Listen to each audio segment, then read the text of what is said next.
ప్రాంతంలో దశాబ్దాలుగా మేము ఎప్పటి నుంచో ఇబ్బంది పడుతూ ఉన్నాం.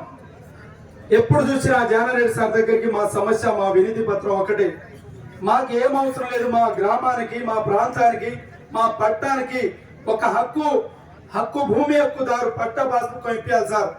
మాకేందంటే ఏమి లేదు సార్ అనేసరికి సార్ స్పెసిఫిక్ గా మీ అంశం నేను రాష్ట్ర ముఖ్యమంత్రి రేవంత్ రెడ్డి గారికి, అదేవిధంగా revenue minister Ponguleti Srinivas Reddy sir గారికి మాట్లాడినా మీకు అతి త్వరలో అతి పెద్ద ప్రాజెక్ట్ వస్తుందని మాకు ముఖ్య హామీ ఇవ్వడం జరిగింది.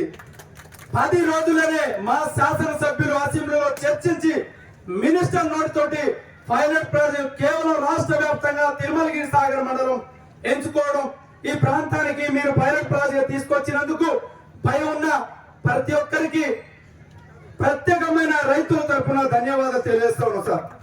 సార్ మా ప్రాంతానికి ఈపీ ల్యాండ్, ఎవరికి ప్రాపర్టీ ల్యాండ్ ఉంది సార్. రాష్ట్రంలో అనేక సమస్యలు ఎక్కడ ఉన్నాయో ఆ సమస్యలంతా మా కృష్ణపట్ట తిరుమలగిరి సాగర్ మండలంలో ఉన్నాయి సార్. ఈపీ ల్యాండ్ సార్ కాంతి సిక్కుల భూములు సుమారు 3000 ఎకరాలు ఉన్నాయి సార్.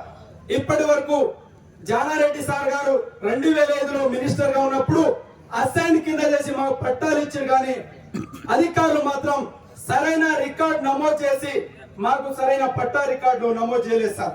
కానీ ఆ పట్టా మీదనే 2017 వరకు అడంగల్ పహాని ROR వస్తున్నాయి సార్. దాని మీద మేము రుణాలు ఎత్తుకున్నాం సార్. దాని ద్వారా మేము రాజశేఖర రెడ్డి సార్ ప్రభుత్వం ఉన్నప్పుడు రుణమాఫీకి వర్తించినాం సార్.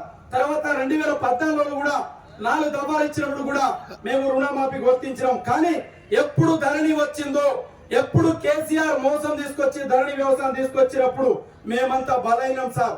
2015 నుంచి మా భూములు ధరణి వ్యవస్థలో కనబడతలేవు.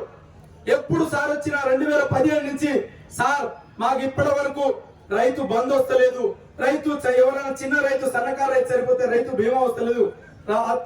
అప్పటి గవర్నమెంట్ సుమారు 12-13 సార్లు ఇస్తే ఎకరానికి 5000 చొప్పున మేము ఒక 55,000-60,000 రూపాయలు ఎకరానికి లాస్ అయినాం సార్ అని ఎప్పుడు చెప్తే సార్ మా సమస్యలను రాష్ట్ర స్థాయిగా తీసుకుపోయి రాష్ట్ర మంత్రివర్గాన్ని మా తిరుమలగిరి మండలానికి తీసుకొచ్చినందుకు మా సార్కి ప్రత్యేకమైన ధన్యవాదాలు చేస్తా ఉన్నాం.